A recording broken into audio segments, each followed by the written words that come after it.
The first half of the 2023 season saw a meteoric rise in form for Aston Martin, with them scoring podium after podium and placing third in the Constructors' Championship at the time of the summer break. It's a good job that there was a summer break, because it gave Fernando Alonso's back the chance to recover from carrying the team race after race. While Aston Martin's development and pace did trail off towards the end of the year, which saw them drop to 5th in the Constructors, the 2023 season as a whole reaffirmed the biggest weakness of the team, a weakness that pretty much everybody was already aware of.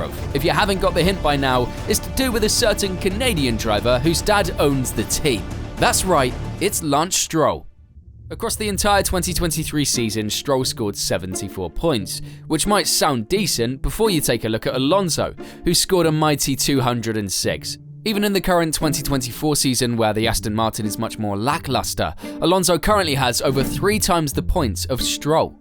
Now, before the comment section gets wild, I know that anyone with more than 3 brain cells understands comparing Fernando Alonso to Lance Stroll is like comparing a Ferrari to your mum's 2001 Peugeot. But at some point you have to ask the question of what is Stroll doing in a team that clearly wants to become a title contender when he struggles to even stay in the points. Now, obviously the fact that Papa Stroll owns the team explains why Lancey boy hasn't been kicked out of his seat, but was all of Stroll's career this underwhelming? Well, actually no. Lance, like most other drivers, began his racing career in karting, where he competed amongst the likes of George Russell and Max Verstappen, and signed on to the Ferrari Driver Academy in 2010. His single-seater debut came in 2014, when he competed in the Florida Winter Series, with the Canadian collecting 2 podiums and multiple 4th-place finishes. 2014 also saw Stroll drive for the Prema Power Team in the Italian F4 Championship. This was his debut season in competitive racing, and he won in dominant fashion, claiming 7 race wins, 13 podiums, and 5 pole positions, outscoring his nearest competitor by 94 points despite missing the final round of the season at Imola. Now, we should point out that Daddy Stroll did make a $60 million investment into Prema, buying Lance the best equipment and cars. But it's not like the money can drive for Lance, so it doesn't really make his F4 season any less impressive. In 2015, Lance started this year by winning the Toyota Racing Series in New Zealand, before then being promoted to a seat in the European F3 Championship, where he competed for Prema once again. This season was a little shakier for Stroll. He was involved in multiple crashes, although he still managed to secure a race win and ended up 5th in the championship. At the end of 2015, it was also announced that Stroll would step away from the Ferrari Driver Academy, instead signing as a test driver for Williams.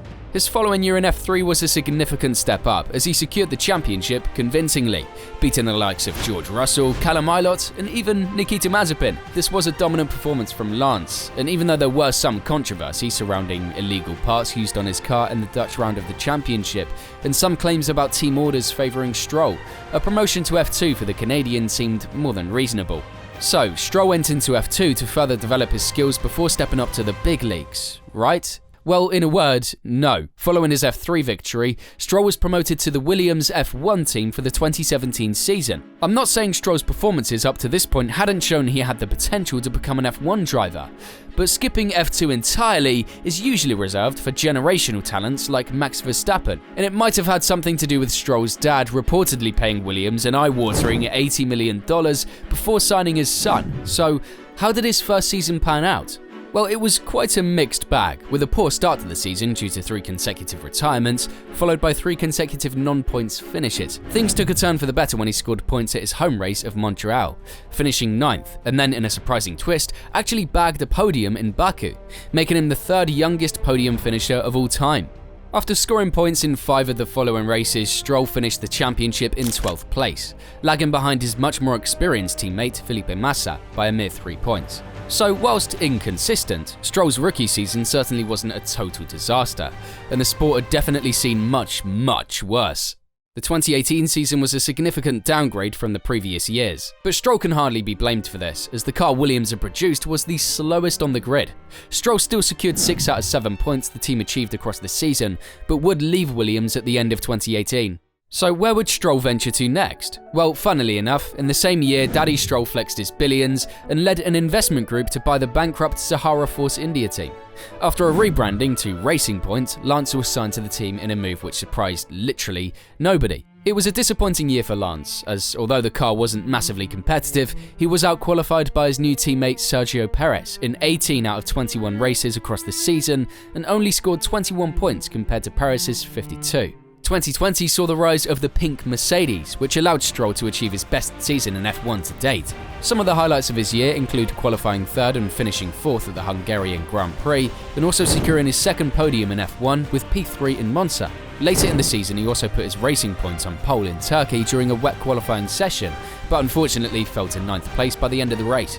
This year, he once again finished behind his teammate Sergio Perez, with 50 less points than the Mexican. In 2021, Racing Point underwent a rebrand into the current Aston Martin team, and obviously Stroll retained his seat for another year, but this time he would be racing against four-time world champion Sebastian Vettel. The Aston Martin was not particularly competitive this year, and Stroll's best finish across the season was placing 6th in Qatar, with the only other notable parts of his season being the various crashes he was involved in. 2022 was much of the same, with Stroll only scoring 18 points compared to Vettel's 37, with the Canadian rapidly disassembling his Aston Martin on track numerous times throughout the year.